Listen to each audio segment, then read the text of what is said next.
수고와 고난을 당했습니다. 여러 번 매맞고 형제 위험 돌로도 맞고 그러나 사도 바울은 한 번도 자기 연민에 빠진 적이 없습니다. 자기가 불쌍한 자라고 여긴 적이 한 번도 없습니다. 자기가 죄인인 줄은 늘 기억했습니다. 죄인 중에 괴수. 그럼에도 불구하고 자기가 억울하다고 왜 나만 이런 수고를 해야 되냐고 이런 생각을 한 적은 한 번도 없습니다. 자기가 자기인 것을 후회해본 적이 한 번도 없다는 말입니다. 나는 왜 이렇게 살아가야 되는가에 대해서 사도 바울은 한 번도 고민한 적도 없고 힘들어한 적도 없고 그게 그렇게 중요한 문제도 아니었습니다. 베스토 총독이 사도 바울에게 말합니다. 야, 너 많은 학문이 너를 미치게 하는구나. 너 제정신이냐 너가. 너 그렇게 꼭 신앙생활 해야 되냐.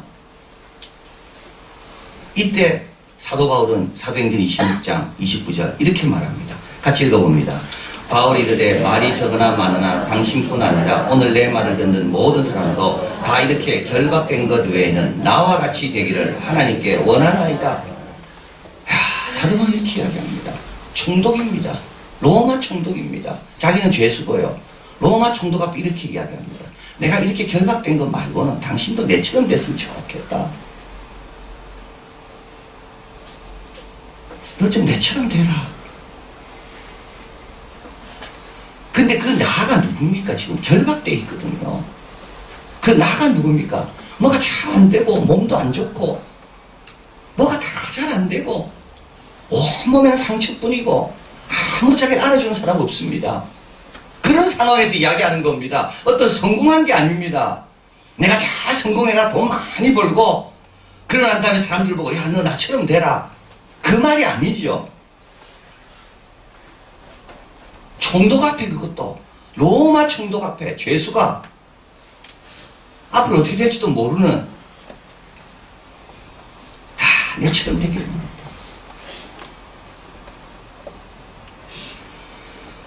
여러 번 배고프고 여러 번 춥고 여러 번 자지 못하고 수고를 혼자 하는 것 같은데도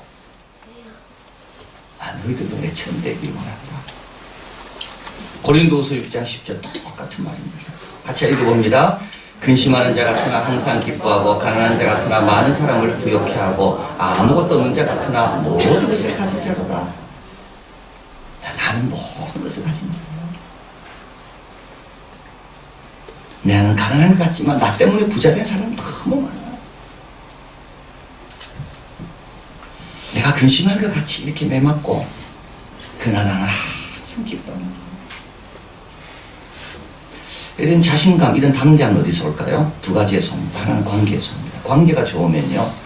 여러분 관계가 좋으면 자신에 대해서 긍정적이 됩니다. 자신에서 긍정적인 사람은요. 어디 가도 자신감이 있습니다. 죄 지은 사람은 절대 당당함이 없습니다. 왜냐하면 하나님과 관계가 안 좋기 때문에.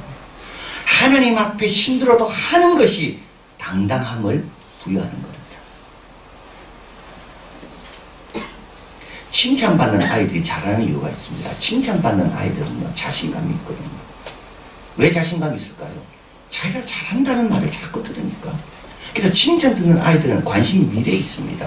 근데 지적받는 아이들은요, 못한다고 걔들의 관심은 과거에 있습니다. 그래서 앞으로 못 나갑니다. 관계가 좋으면 당당합니다. 부모와 자식 간의 관계가 좋으면 어디 가도 당당합니다. 회사에서 인정받고 칭찬받고 관계가 좋으면요 집에 와서도 당당합니다. 관계가 참 중요한 거예요. 당당함은 물질에서 오지 않습니다. 관계에서 오죠. 또 한 가지는 당당함은 실력에서 옵니다. 여러분 실력이 있으면 사람이 당당해집니다. 두려울 게 없습니다. 그런데 여기서 말하는 실력은요 정체된 실력이 아닙니다. 진보가 있는 실력입니다. 왜 진보가 있는 실력이 중요할까요? 그 사람은요 본인이 기뻐하는 발견들이 늘 있기 때문에 나눌 것이 늘 있기 때문에 실력 있는 사람 오늘도 새로운 걸 받은 사람 배운 사람이 당당한 이유는 오늘도 나눠줄 게 있거든요. 나눠줄 게 있는 사람이 당당하지 나눠줄 게 하나도 없는 사람은 당당할 수가 없는 겁니다. 그런데 너무나 중요한 것은 이 관계와 이 실력은 어디서 옵니까? 특별히 신앙생활에 있어서 이 관계와 신앙생활에서의 실력은 누가 이 실력을 갖습니까? 믿음의 여자. 믿음 있는 자가 잘 배웁니다. 믿음 있는 자는 항상 성장합니다. 하나님 주신 모든 것이 선함에 감사함으로 받으면 버릴 것이 없다 그랬습니다. 버리지 않고 다 자기 것으로 취해서 성장에 양분을 받는 사람은 누구라고요? 감사함으로 받는 사람. 이런 사람은 어느 걸 줘도 앞으로 나갑니다.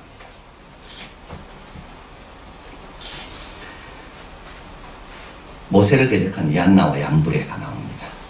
디모데후서에 보면 이들은 앞으로 못 나간다 그랬습니다. 앞으로 못 나가는 이유는요, 믿음을 버렸기 때문에. 사람들이 살다가 보이지 않는 것도 경험하게 됩니다. 험한 길도 만나게 됩니다. 이때 앞으로 나가는 사람은 누굴까요? 믿음 있는 사람. 딱 거기에 걸려서 못 나가는 사람은 누굽니까? 믿음을 버린 자예요. 앞으로 나가면 당당해집니다. 그러면요, 나와 같이 되기를 원한다 이야기하는 거예요. 고통이 있어도 아파도 부족해도. 태도가 중요하다 그러잖아요. 잘 배우려면. 누가 태도가 좋습니까? 감사를 하는 사람.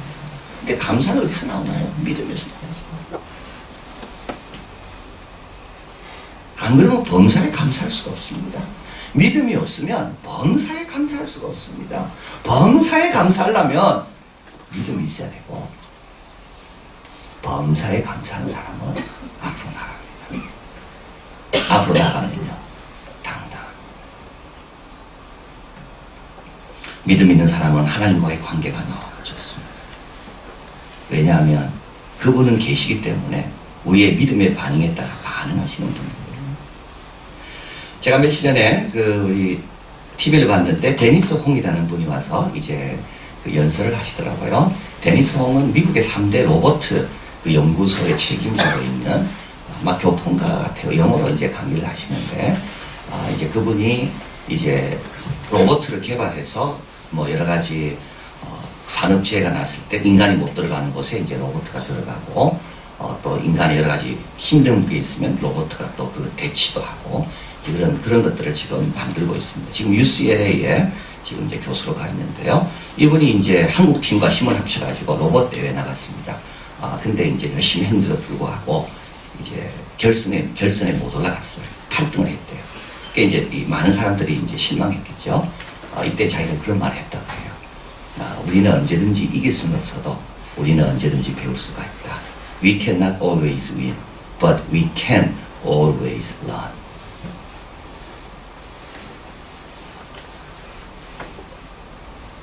우리는 항상 이길 수는 없습니다. 이기는 사람은 한 명이잖아요. 그러나 항상 배울 수는 있습니다.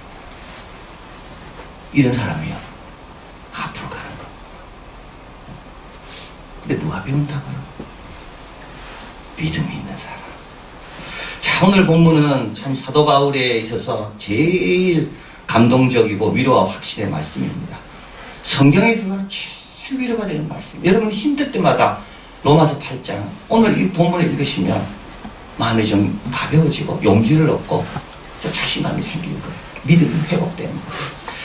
하나님이 우리를 위하신다고 말씀. 31절 같이 읽어봅니다. 그런 적이 이래 대하여 우리가 무슨 말 하리요? 만일 하나님이 우리를 위하시면 누가 우리를 대적하리요? 하나님 어떤 분이라 우리를 위하시는 분입니다. 여러분 여기 보면 앞에 정죄한다는 말이 나와 있는데요. 사실 하나님만큼 우리를 정죄할 분은 없습니다. 왜냐하면 우리에게 좋은 기회 다 주시고 우리를 이렇게 만드시고 은혜 주신 분이 하나님이거든요.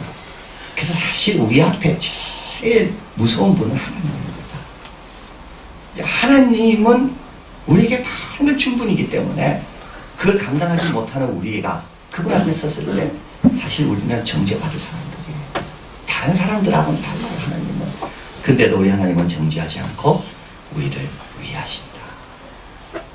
괜찮다라고, 수고했다고, 잘 왔다고, 구하면 꾸짖지 않고 후회 주신다고. 왜 이제 구하냐고, 지금까지 뭐 하다가 그런 말을 하시는 분이 아니라는 겁니다. 하나님은 이제는 너 구하니 잘했다, 참 힘들었겠다, 우리를 위하시는 분이에요. 또 우리 하나님은 어떤 분인가도 나와 있습니다. 좋은 걸 주십니다. 32절 같이 읽어봅니다. 자기 아들을 아끼지 아니하시고 우리 모든 사람을 위하여 내어주신 이가 어찌 그 아들과 함께 모든 것을 우리에게 은사로 주시지 않겠느냐. 여러분, 모든 걸 의심하면 안 됩니다. 왜냐하면 하나님은 아들을 주신 분입니다. 이걸 가리켜서 큰 것에서 작은 것의 논증이라고 이야기합니다. 아니, 큰 걸 주신 분이 작은 거 아까워하시겠다라는 거예요. 그래서 하나님 주신 것은 다 좋은 겁니다. 하나님이 기다림 주십니까? 기다림 너무 좋은 겁니다. 하나님 우리에게 눈물 주십니까? 눈물 너무 필요한 겁니다. 우리에게. 하나님 우리에게 가시가 있습니까? 저 사람 때문에 어떻게 힘듭니까? 그 사람 때문에 내가 겸손해지는 거예요. 그 사람 없으면 더 강한 가시가 나타날지도 몰라요. 펄버, 여러분 잘 아십니다. 돼지라는 소설로 1938년 노벨 문학상을 받은 유명한 여러 작가입니다. 원래 아버님이 선교사님이었기 때문에 미국에서 태어났지만 부모님을 따라 선교지로 중국에 갔습니다. 이때 중국은 막 국민당이 일어나고 막 너무 혼란스러워 선교사가 어려울 때 막 숨기도 하고, 그래서 이제 미국에 공부하러 왔다가 미국에 남고 싶었지만 그 어머니의 병관을 위해서 다시 이제 중국으로 가게 됩니다. 선교지로. 이제 거기에서 중국의 선교 농림 쪽에 일하러 온 미국 선교사를 만나서 결혼하게 됩니다. 그리고 이제 딸을 낳아요. 근데 3살 되도록 말을 못하는 거예요. 반응이 없어요, 딸이. 캐롤이에요. 갑자기 깜깜해지는 거예요. 사방을 다니며 다 조사해봤지만 원인은 모릅니다. 근데 잘하지 않습니다. 뭐가요? 뇌가요. 생각이 뭔가.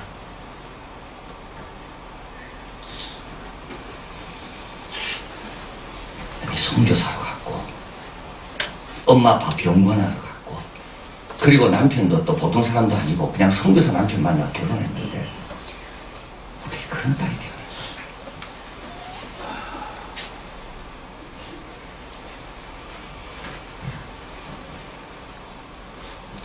미국에 돌아와서 시설에 맡길 수밖에 없습니다. 딸의 병원비를 벌기 위해 뭘 했을까요?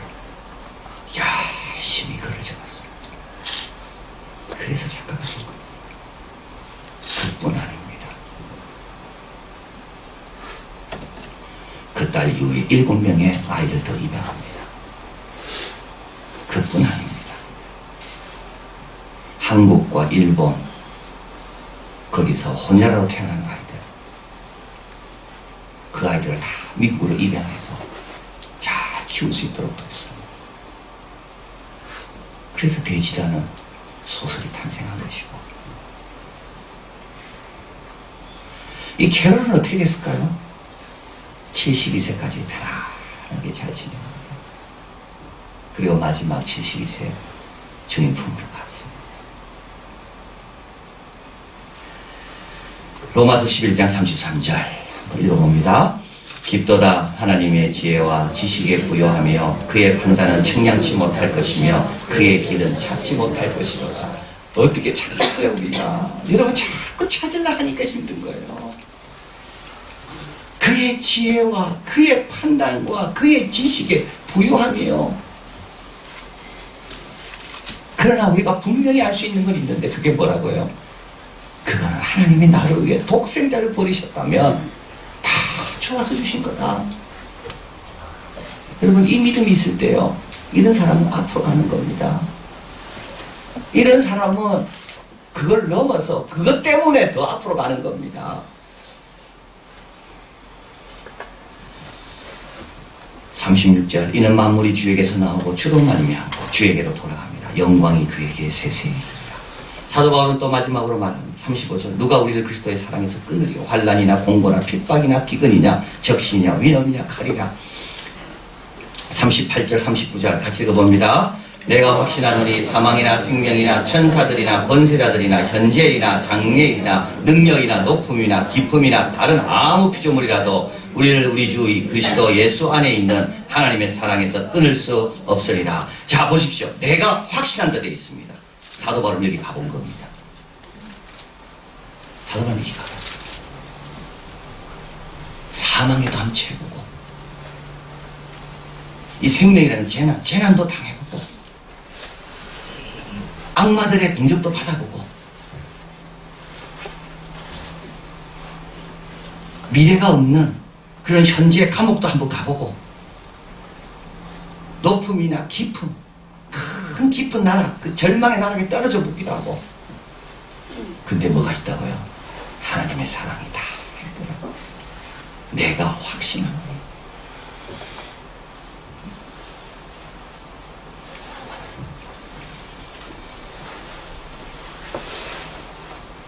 고린도후서 16장 3절 같이 읽어봅니다.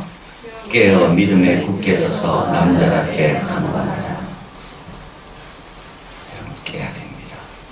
뭐에 깨야 될까요? 잠자는 믿음을 깨워야 돼요. 잠자는 안 돼요. 잠자는 사람은 절대 성장할 수가 없고 잠자는 사람은 절대 관계가 좋아질 수가 없습니다. 깨어라. 그리고 믿음에 굳게 서라.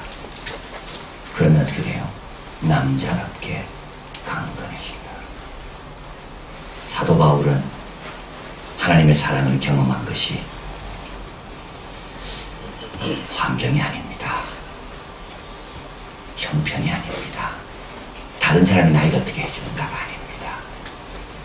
사도 바울이 베스도 총독에게 당신도 나와 같이처럼 되면 좋겠다. 이것은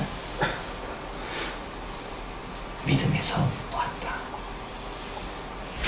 여러분 우리가 기도할 제목이 뭘까요? 낳고 싶은데 안 낳잖아요. 간질병 환자를 둔 아버지가 이 아이를 낳고 싶어 하는데 낳아야 되는데 안 낳거든요. 근데 주님은 믿음이 있어야 된다 그러는데 나에게 믿음이 없거든요. 내가 믿음만 있으면 이 아이를 낳겠는데 예수님이 뭐라 기도합니까? 믿음 없는 것을 도와주소서. 여러분 딴 거 기도하지 마십시오. 믿음 없는 것을 도와주소서. 그러면 잘 배우고 그러면 관계는 더 깊어지고 아무것도 없어도 모든 것을 가진 자로다 당당하게 자신감 있게 살아가는 우리가 될 줄 믿습니다.